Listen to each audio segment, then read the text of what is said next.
بس دو لفظ میں کہتا ہوں. بسم اللہ الرحمن الرحیم. نحمدہ و نصلی علی رسولہ الکریم وبعد.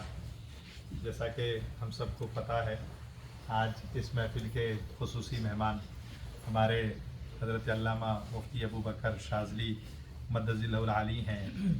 آپ یہاں امریکہ میں گزشتہ کئی سالوں سے تشریف لا رہے ہیں اور آپ ایک بہترین عالم دین ہونے کے ساتھ ساتھ روحانیات میں بھی کافی درک رکھتے ہیں.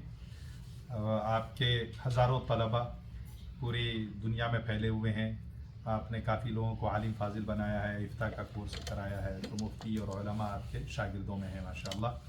اور یہ ہم لوگوں کی خوش نصیبی ہے کہ ماشاءاللہ ربیع الاول شریف کا مہینہ جب شروع ہوا اور اس سے پہلے بھی، اس کے بعد بھی، اب ہماری خاص اس ایریا میں اور ہماری مسجد سے متعلق جو احباب ہیں ان کے یہاں کافی علماء کرام، شیوخ اعظام، پیران کرام تشریف آوری ہو رہی ہے لوگوں کی. یہ ایک باعث برکت چیز ہے جہاں جس کمیونٹی میں اہل علم آئیں، مشائخ کی کثرت ہو، پیران کرام تشریف رکھیں، تو یہ سب باعث برکت کی چیز ہوتی ہے. اور ابھی اسی سلسلے کی یہ بھی کڑی ہیں حضرت مفتی صاحب قبلہ. تو گزشتہ تھرسڈے سے جب سے شہر میں تشریف فرمائیں، کافی لوگ استفادہ کر رہے ہیں، لوگ مل رہے ہیں، ذاتی طور پہ مشورہ کرتے ہیں، علمی سوال کرتے ہیں، روحانی سوال کرتے ہیں. جن کو جو بھی جس طرح کی بھی حاجت درکار ہے آپ بات کرتے ہیں اور الحمدللہ تشریفی بخش جواب ملتا ہے. تو آج یہاں شکیل بھائی کے ہاں ہم لوگ اسی سلسلے میں اکٹھا ہوئے ہیں کہ کچھ آپ سے سنیں، آپ کے فرمودات سنیں اللہ و رسول کے احکام سے متعلق، اور اس کے بعد ہم سب اپنے لیے دعا کریں اور ان سے دعا کی بھی درخواست کریں. وہ ہم لوگوں کے لیے دعا کریں گے اور ہم لوگ بھی انشاءاللہ دعا میں شامل رکھیں گے. اسی مقصد کے پیش نظر ہم لوگ یہاں پہ اکٹھا ہوئے ہیں. انشاءاللہ تھوڑی دیر حضرت کی گفتگو ہوگی مختصر، اور اس کے بعد ذکر جیسے ہمارا طریقہ ہے تو ذکر ہوگا. ذکر حضرت کرائیں گے. جمعرات کو ہم لوگوں نے ذکر کیا تھا مسجد میں، لیکن لوگ تشنا لب رہے. لوگوں کی خواہش یہ رہی کہ ذکر تھوڑا سا اور لمبا ہونا چاہیے، تو آج ذکر کی محفل تھوڑی لمبی ہوگی اور بیان تھوڑا شارٹ ہوگا انشاءاللہ عزیز. تو حضرت انشاءاللہ اور ساتھ ساتھ آپ لوگ جانتے ہیں ہمارے اپنے شیخ محمود صاحب یہاں تشریف رکھتے ہیں، جو گزشتہ کئی سالوں سے ہماری کمیونٹی میں ہیں اور کمیونٹی بہرور ہو رہی ہے، مستفید ہو رہی ہے. آپ بھی اس مجلس کے رونق ہیں، زینت ہیں. اللہ تبارک و تعالیٰ ان تمام بزرگوں کی ہم لوگوں کو دراز سایہ نصیب فرمائے انشاءاللہ. اعوذ باللہ من الشیطان الرجیم. بسم اللہ الرحمن الرحیم. الحمد للہ رب العالمین والصلاة والسلام على سید الانبیاء والمرسلین وعلى آلہ واصحابہ واہل بیتہ وذریاتہ اجمعین والعاقبۃ للمتقین. قال اللہ تبارک و تعالی فی کلامہ المجید والفرقان الحمید فاعلم انہ لا الہ الا اللہ. صدق اللہ العظیم وصدق رسولہ النبی الکریم. مولاي صل وسلم دائما ابدا على حبیبک خیر الخلق کلہم. رب اشرح لي صدری ویسر لی امری واحلل عقدۃ من لسانی یفقہوا قولی. تمام حضرات ایک مرتبہ محبت سے درود پاک پڑھیے.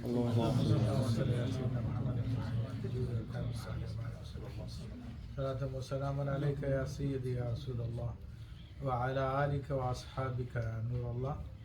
الحمدللہ یہ محفل شریف جاری و ساری ہے اور اللہ کے فضل و کرم سے ہمارے ساتھ عالم اسلام کے نامور عالم دین جن کو آپ جانتے ہیں، حضرت علامہ فاضل جلیل عالم نبیل، حضرت علامہ دکتور منظر الاسلام جامع ذل العلیم موجود ہیں، اس کے علاوہ دیگر احباب مشائخ موجود ہیں اور آپ تمام حضرات ہیں. تو یہ ایک اچھا موقع ہے اور پڑھے لکھے لوگ ہیں یہاں پہ الحمدللہ رب العالمین. تو میں چاہوں گا کہ ایسی گفتگو کروں جس سے مقصد بھی حاصل ہو جائے اور کانسیپٹ بھی اس سے کلیئر ہو جائے. تو دیکھیں میں نے آیت طیبہ آپ کے سامنے تلاوت کی. اس میں اللہ تبارک و تعالیٰ نے ارشاد فرمایا کہ جان لو کہ اللہ کے سوا کوئی عبادت کے لائق نہیں، یعنی لا الہ الا اللہ. تو لا الہ الا اللہ کا مطلب یہی ہے کہ اللہ کے سوا کوئی معبود نہیں ہے، کوئی عبادت کے لائق نہیں ہے. اور یہی ہمارا کلمہ طیبہ ہے کہ لا الہ الا اللہ دعویٰ ہے اور محمد رسول اللہ صلی اللہ علیہ وسلم اس کی دلیل ہے. تو لا الہ الا اللہ کے حوالے سے حدیث کریمہ میں اس کا بڑا کثرت سے ذکر آیا اور نبی کریم صلی اللہ تعالی علیہ وآلہ وسلم نے اس کی بڑی ترغیب دی. اور یہ بھی اس کی فضیلت میں آیا کہ من قال لا الہ الا اللہ دخل الجنہ، جس نے لا الہ الا اللہ کہا وہ جنت میں داخل ہو گیا. تو یعنی اخلاص کے ساتھ اس پہ ایمان رکھتے ہوئے جس نے لا الہ الا اللہ کہا تو وہ جنت میں داخل ہو جائے گا. اور اگر مخلص نہیں ہے، صرف زبانی طور پہ اس نے کلمہ طیبہ پڑھا تو وہ پھر اپنی جان تو بچا لے گا لیکن یہ ہے کہ جنت میں داخل نہیں ہوگا کیونکہ منافقت ہوگی وہ. تو پھر کلمہ طیبہ لا الہ الا اللہ اس کی فضیلت یہ آئی. اور یہاں تک فرمائے گا کہ لقنوا موتاکم بلا الہ الا اللہ، اپنے مرنے والوں کو کلمہ طیبہ کی تلقین کرو. یعنی تلقین کرنے سے مراد یہ نہیں کہ پڑھو پڑھو اسے بار بار بولا جائے، بلکہ اس کے سامنے کلمہ طیبہ کی تلاوت کی جائے، اس کو پڑھا جائے تو تاکہ اس کی زبان پہ بھی جاری ہو جائے. اور جس کے مرتے وقت اس کی زبان پہ یہ کلمہ رہا تو انشاءاللہ وہ بھی جنت میں داخل ہوگا. اور اس کی فضیلت کے حوالے سے ایک روایت جو کہ ترمذی شریف کی حضرت عبداللہ بن عمر رضی اللہ تعالیٰ سے مروی ہے کہ جب میدان محشر لگا ہوگا اور تمام مخلوق جمع ہوگی تو اللہ تبارک و تعالیٰ ایک شخص کو بلائے گا، وہ حاضر ہوگا اور اس کا نامہ اعمال پیش کیا جائے گا. تو اس کے نامہ اعمال میں 99 دفتر ہوں گے، یعنی رجسٹر ہوں گے جس کے اندر اس کے سارے زندگی کا ریکارڈ موجود ہوگا. اور اس سے کہا جائے گا کہ دیکھو ذرا اس کو. اللہ تعالیٰ فرمائے گا کہ دیکھو میرے فرشتوں نے کوئی تم پہ ظلم تو نہیں کیا، کوئی غلط بات تو نہیں لکھ دی، مراد یہ ہے جو کچھ تم نے کیا وہی لکھا ہے نا. اور وہ گناہوں سے بھرا ہوگا اس کا دفتر. تو وہ شخص کہے گا کہ نہیں میرے رب جو کچھ ہے وہ ٹھیک ہے. تو اللہ تعالیٰ فرمائے گا کوئی عذر ہے تمہارے پاس؟ کہے گا نہیں کوئی عذر نہیں ہے. ارے مومن کی بات ہے، وہ مومن ہوگا، ورنہ جو مومن نہیں ہوتے یا کافر ہوں گے تو وہ تو پھر انکار کریں گے ساری باتوں کا. تو اس لیے ان کے منہ پہ مہر لگا دی جائے گی اور ان کے ہاتھ پاؤں جسم کے دیگر حصے گواہی دیں گے کہ ہم نے یہ گناہ کیے تھے. تو مومن جو کہ اللہ تعالیٰ پہ ایمان لانے والا ہوتا ہے تو وہ اقرار کر لے گا. تو رب فرمائے گا کہ آج تجھ پہ ظلم نہیں کیا جائے گا، تمہاری ایک نیکی ہمارے پاس ہے. تو اللہ تبارک و تعالیٰ اس کو ایک پرچی عطا فرمائے گا جس پہ لا الہ الا اللہ لکھا ہوگا. تو رب فرمائے گا جا یہ پرچی لے اور میزان کے دوسرے پلڑے میں ڈال دے، کیونکہ اس کے نامہ اعمال میں تو ساری برائیاں ہوں گی، گناہ ہوں گے. تو گناہ ایک پلڑے میں پڑے ہوں گے اور وہ بھی 99 رجسٹر، اور 99 بھی کثرت کے لیے بتایا گیا، یعنی بہت زیادہ اس کے رجسٹر بھرے ہوں گے گناہوں سے. تو وہ بولے گا یہ میرے رب یہ چھوٹی سی پرچی ہے اور یہ اتنے بڑے دفتر ہے گناہوں کے، یہ کہاں اس سے مقابلہ کریں گے. تو رب فرمائے گا جا تجھ پہ ظلم نہیں کیا جائے گا، جاؤ تم اس کو ڈالو. جیسے ہی وہ پرچی وہ دوسرے نیکیوں کے پڑھنے میں ڈالے گا تو اللہ تبارک و تعالیٰ کے حکم سے یہ کلمہ طیبہ والا پڑھنا بھاری ہو جائے گا اور وہ 99 دفتر ہلکے ہو جائیں گے. اور الحمدللہ اس کلمہ طیبہ کی بدولت اس کی مغفرت کر دی جائے گی. اور بھی اس کی بہت ساری فضیلتیں ہیں. ایک اور روایت بتا کے پھر اس مقصد کی طرف ہم آتے ہیں کہ حضرت موسیٰ علیہ السلام نے ایک مرتبہ اللہ تبارک و تعالیٰ سے عرض کی میرے رب کوئی ذکر بتا دے مجھے جس سے میں تیری قربت حاصل کر سکوں، تیرے قریب آ سکوں میں. تو رب نے فرمایا یا موسیٰ کہو لا الہ الا اللہ. تو موسیٰ علیہ السلام نے کہا کہ میرے رب میں چاہتا ہوں کوئی خاص ذکر ہو جو میرے لیے ہو، اسپیشل. تو رب نے فرمایا کہ موسیٰ یہ کلمہ طیبہ اگر میزان میں رکھا جائے اور دوسرے پلڑے کے اندر زمین و آسمان اور جو کچھ رکھ دیا جائے تب بھی یہ کلمہ طیبہ بھاری رہے گا۔ تو اللہ تبارک و تعالیٰ نے بھی حضرت موسیٰ علیہ السلام کو یہی کلمہ طیبہ عطا فرمایا کہ اللہ کا قرب حاصل کرنا تو اس کلمہ طیبہ کو پڑھو اور اس کا کثرت سے ذکر کرو۔ تو اب اس کی فضائل تو بے شمار ہے، لیکن میں اس کے مقصد کی طرف آنا چاہتا ہوں کہ کلمہ طیبہ کلمہ توحید ہے، یعنی اللہ تعالیٰ کی وحدانیت کا کلمہ ہے، اور اس پر زور اس لیے دیا گیا تاکہ لوگ اللہ کی توحید کو سمجھ سکیں۔ اور تصوف بھی، جس کو علم تصوف کہا جاتا ہے، اس کا دوسرا نام علم توحید ہے، اور اس میں بھی یہی توحید کا علم دیا جاتا ہے اور بندے کو اللہ سے واصل کیا جاتا ہے، اللہ تبارک و تعالیٰ کی بارگاہ تک پہنچایا جاتا ہے۔ یہی ہمارے اولیاء کرام کا کام تھا، اور ساری زندگی وہ یہی کام کرتے رہے کہ جو بھٹکے ہوئے لوگ تھے، جو اللہ سے دور تھے، تو ان کو اللہ تعالیٰ سے قریب کر دیا، ان کو ہدایت پہ لے آئے، اللہ تعالیٰ کی بارگاہ سے واصل کر دیا۔ تو یہی تصوف کا نچوڑ ہے، یہی تصوف کا حاصل ہے کہ بندہ اپنے رب کی بارگاہ سے قریب ہو جائے۔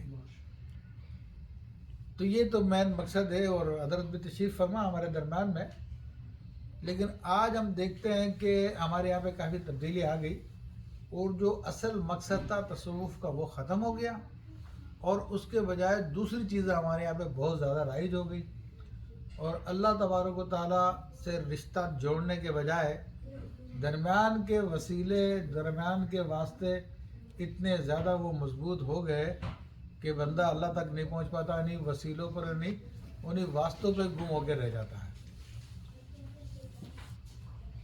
میری بات کو ذرا غور کیجیے، توجہ کیجیے، اور خاص طور پہ پیری مریدی میں آج کل جو بات رائج ہو چکی ہے کہ جناب وہ پیر ہی تمہارا اصل ہے، بس اس کے علاوہ اور کچھ نہیں ہے۔ حالانکہ آپ ہمارے جو بڑے اولیاء کرام ہیں، حضور داتا گنج بخش رحمۃ اللہ تعالیٰ علیہ، ان کی کشف المحجوب دیکھیں، یا حضرت شہاب الدین سہروردی رحمۃ اللہ علیہ کے عوارف المعارف دیکھ لیں، یا اور بھی بڑے بڑے امام غزالی رحمۃ اللہ علیہ کی کتابیں دیکھ لیں، رسالہ قشیریہ دیکھ لیں، دیگر چیز دیکھ لیں، ان میں وہ چیزیں نہیں پائی جاتی جو آج کل ہمارے یہاں پہ رائج ہو چکی ہے، نافذ ہو چکی ہیں، اور مرید کو پتہ ہی نہیں ہوتا کہ میں کس لیے کسی پیر کا مرید ہو رہا ہوں، اس کا مقصد کیا ہے۔ تو بس وہ کہتے جی ہم تو پیر کے مرید ہو گئے ہیں۔ تو حالانکہ یہ میں آپ کو بات وضاحت کر دوں، اگر میری بات غلط ہو تو حضرت مجھے ٹوک دیں گے، انشاءاللہ تبارک و تعالیٰ میری اصلاح کر دیں گے، کہ ہم جو مرید ہوتے ہیں وہ اللہ تعالیٰ کے مرید ہوتے ہیں۔ کہ مرید کا معنی ہے ارادہ کرنے والا، اور کس کا ارادہ ہوتا ہے؟ وہ ارادہ اللہ تبارک و تعالیٰ کا ہوتا ہے، لیکن ہم لوگ اس کو سمجھتے ہی نہیں ہیں، اور اپنے آپ کو صرف پیر کی طرف منسوب کرتے ہیں کہ بس یہی سب کچھ ہے۔ اور تعلیم بھی آج کل یہ دی جا رہی ہے کہ عشق مرشد ہونا بہت ضروری ہے، مرشد کی محبت ہونا بہت ضروری ہے۔ اچھا، اشعار میں بھی تبدیلیاں کر دی گئی ہے، اشعار بھی چینج کر دیے گئے ہیں۔ حالانکہ وہ سلطان باہو رحمۃ اللہ علیہ کا ایک شعر ہے جس کو بہت پڑھا جاتا ہے کہ جناب مرشد دا دیدار وے باہو سانو لکھ کروڑا حجہ ہو، تو وہ اصل لفظ مرشد نہیں ہے، وہ دلبر ہے وہاں پہ، اور دلبر سے مراد رب کریم ہے کہ دلبر دا دیدار وے باہو سانو لکھ کروڑا حجہ ہوں، تو وہ اصل شعر وہ ہے۔ تو پیر ایک ذریعہ ہوتا ہے اللہ تعالیٰ تک پہنچنے کا، اور ذریعہ ذریعہ ہی ہوتا ہے، اور اصل ہوتا ہے۔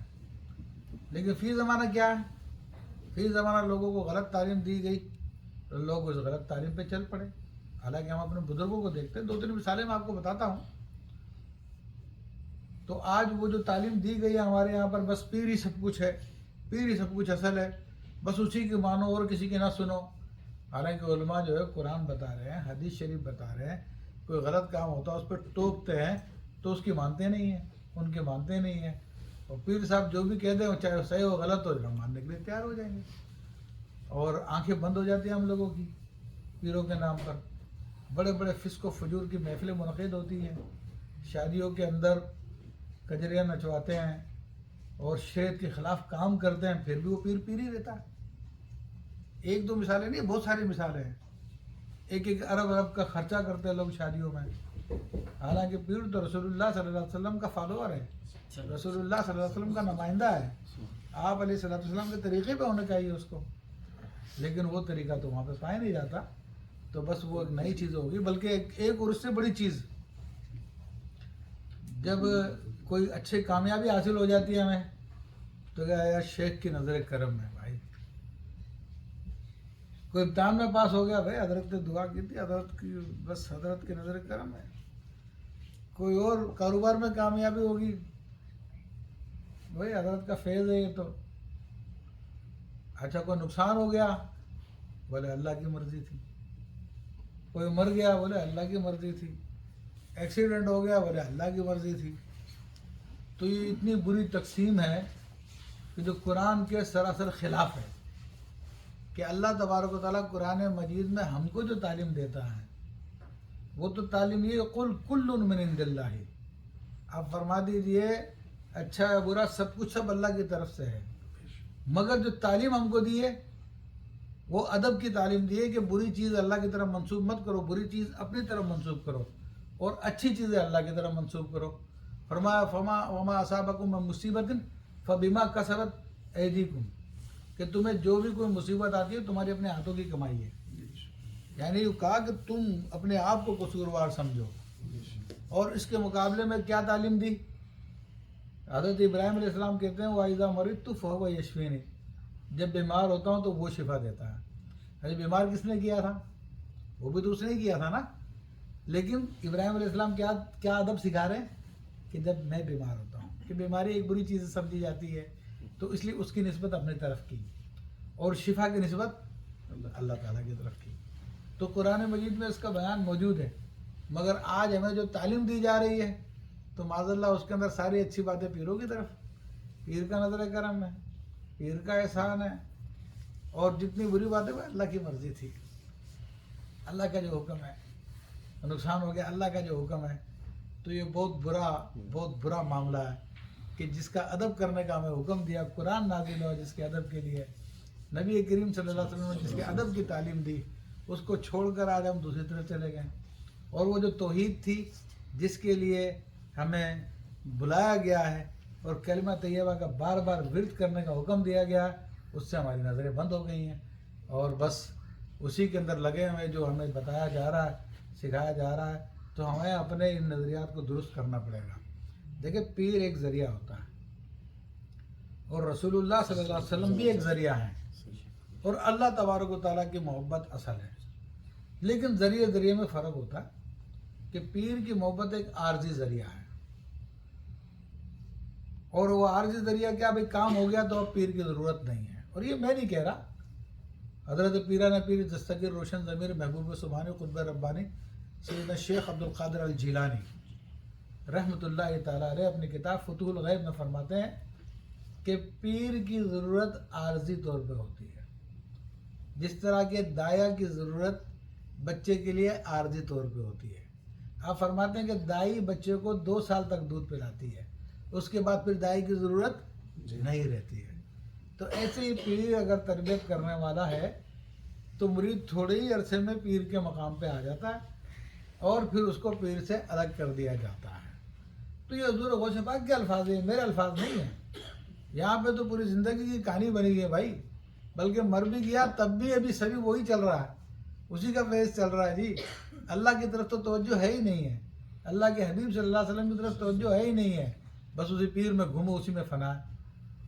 تو میرے بھائیو یہ سوچنے کی بات ہے کہ آپ کی تعلیم درست ہے یا حضور غوث پاک کی تعلیم درست ہے؟ حضور غوث پاک سے زیادہ تصوف کوئی جاننے والا ہے؟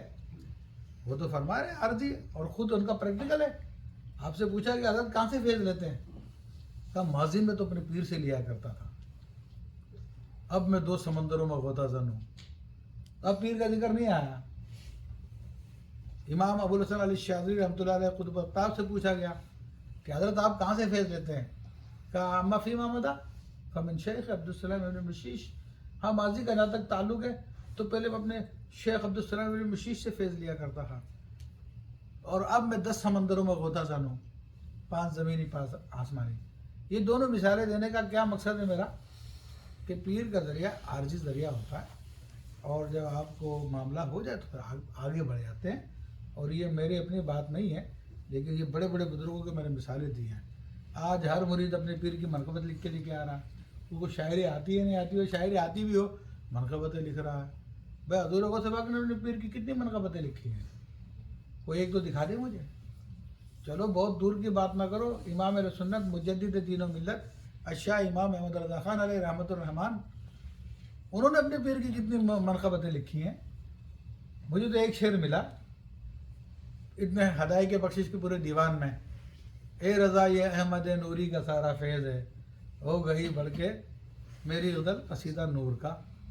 ایک شعر اپنے پیر کی اس کے فیض کی طرف اشارہ کیا۔ باقی کہتے ہیں کہ ایک منقبت شاید کوئی لکھی ہو، لیکن وہ میرے علم میں نہیں ہے، نظر سے نہیں گزری۔ تو کہنے کا مقصد یہ کہ آج کل جو ٹرینڈ چلا ہوا ہے وہ ٹرینڈ غلط ہے۔ اصل ہے اللہ عز و جل، اس کے رسول صلی اللہ علیہ وسلم کی محبت، اور سرکار دو عالم صلی اللہ علیہ وسلم کی محبت کو جو میں نے ذریعہ کہا تو وہ ذریعہ مستقل ذریعہ ہے، اور وہ مستقل ذریعے سے مراد یہ ہے کہ اگر کوئی شخص اللہ سے واصل بھی ہو جائے تب بھی حضور علیہ الصلوۃ والسلام کا محتاج رہے گا۔ آپ علیہ الصلوۃ والسلام سے جب اس کا تعلق کٹے گا گمراہی میں چلا جائے گا، ہمیشہ آپ علیہ الصلوۃ والسلام کا محتاج رہے گا۔ اور مفتی احمد یار خان نعیمی رحمۃ اللہ تعالیٰ علیہ دونوں ذریعوں کو مثال سے سمجھاتے ہیں، عارضی ذریعہ اور مستقل ذریعہ۔ آپ فرماتے چھت پہ جانا تو سیڑھی کی ضرورت ہے، سیڑھی آپ لگائیے، چھت پہ چڑھ جائیے، اب سیڑھی کی ضرورت نہیں رہی کہ آپ کو آپ کی منزل مل گئی۔ کہ یہ پیر کی مثال ہے۔ اور مستقل ذریعے کی مثال یہ ہے کہ اندھیرے کمرے میں بیٹھے ہوئے کتاب پڑھنی ہے تو آپ کو کتاب پڑھنے کے لیے لائٹ کی ضرورت ہے، نور کی ضرورت ہے۔ تو جب تک لائٹ چلتی رہے گی تو کتاب پڑھتے رہیں گے، جیسے ہی لائٹ بند ہوگی کتاب پڑھنا بھی بند ہو جائے گا۔ تو فرماتے ہیں کہ یہ مستقل ذریعہ ہے۔ تو اسی طرح سرکار دو عالم صلی اللہ تعالیٰ علیہ وسلم اللہ تعالیٰ کی بارگاہ کا مستقل ذریعہ ہے، ان سے کوئی بھی مستغنی نہیں ہو سکتا، اور اصل جو ہے وہ اللہ جل شانہ کی محبت ہے، اور اسی کی طرف لوگوں کو بلانا چاہیے۔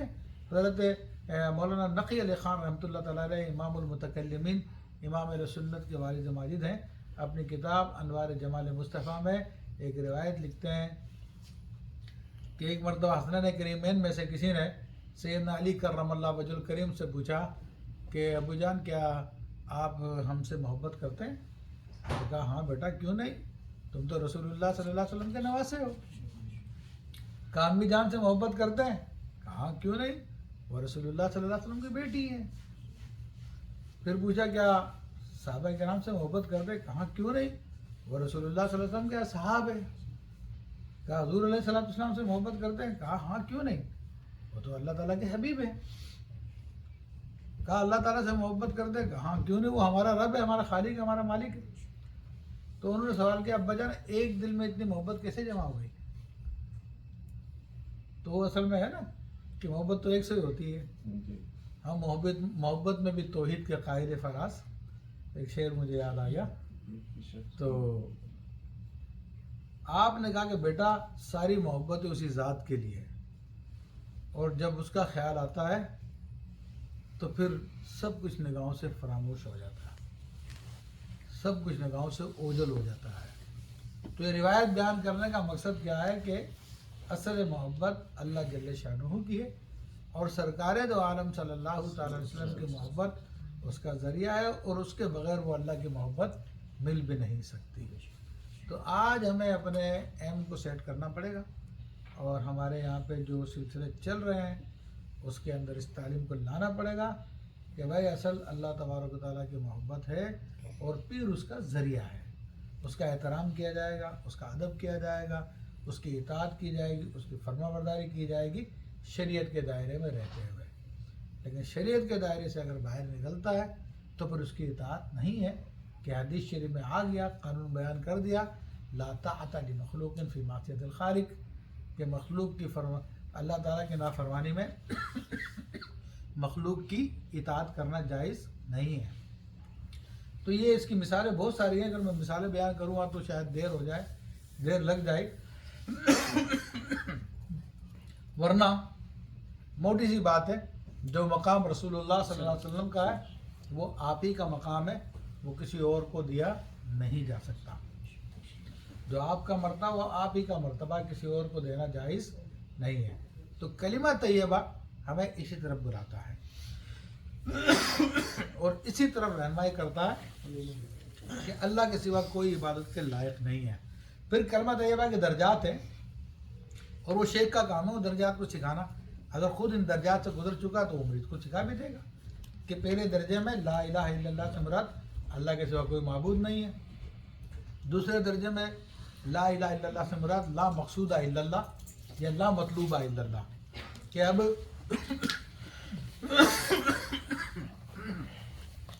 تمام حضرات درود پاک پڑھیے۔ اللهم صل على سيدنا محمد وعلى آل محمد كما صليت على إبراهيم وعلى آل إبراهيم اللهم صل على سيدنا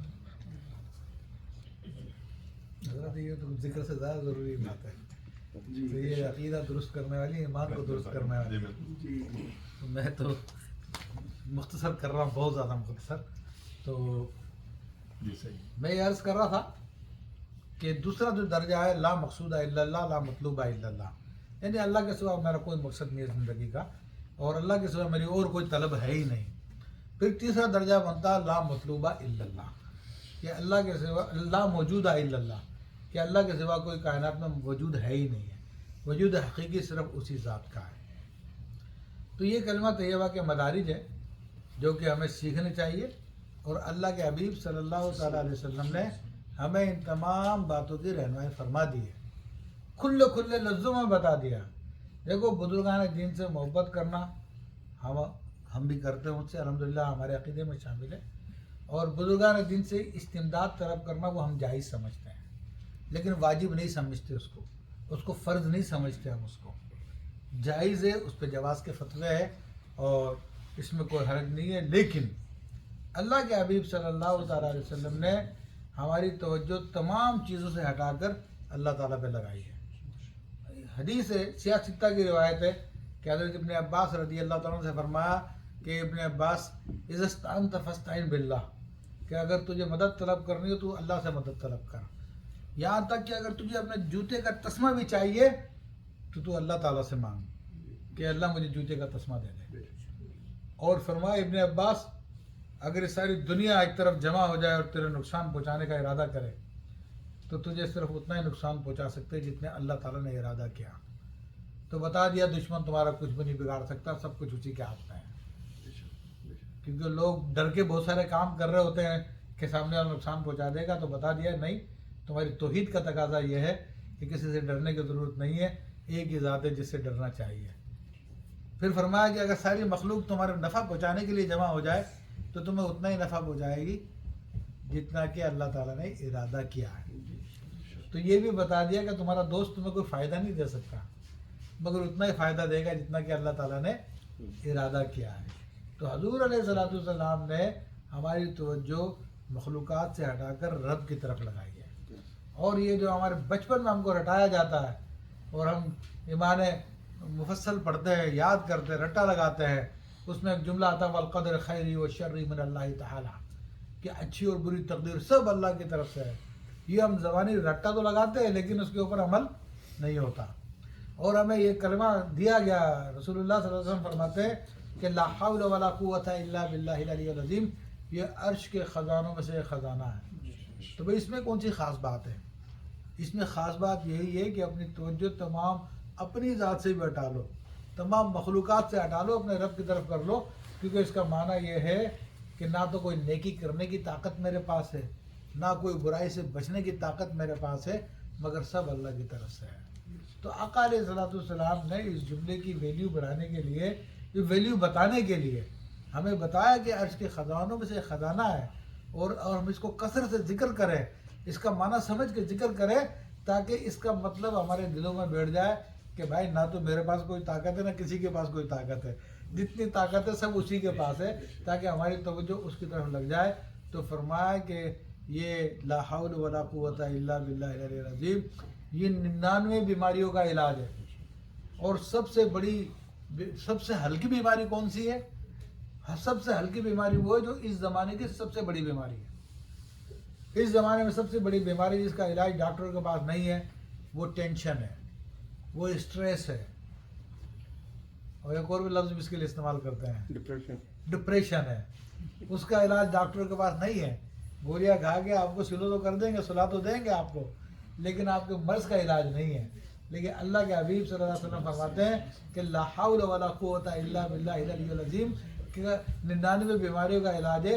اس میں سے سب سے ہلکی بیماری جو ہے نا, یہ تمہارا ڈپریشن ہے, یہ تمہارا ٹینشن ہے, تمہارا اسٹریس ہے, یہ اس کو دور کر دے گا. تو اب رسول اللہ صلی اللہ علیہ وسلم کی مراد اس سے کیا ہوئی کہ ہم اس کو خوب پڑھیں, کیونکہ جب انسان کسی چیز کو بار بار پڑھتا ہے نا, تو عربی کا قاعدہ اذا تکرر تقرر, کہ جب کسی چیز کی تکرار ہوتی ہے تو دل میں قرار پکڑ جاتی ہے. اور جب دل میں یہ عقیدہ قرار پکڑ جائے گا کہ کوئی نہ نیکی کرنے کی طاقت کسی کے پاس ہے, نہ کوئی برائی کرنے کی طاقت کسی کے پاس ہے, سب اللہ کی طرف سے ہے, تو پھر توحید خالص ہو جائے گی.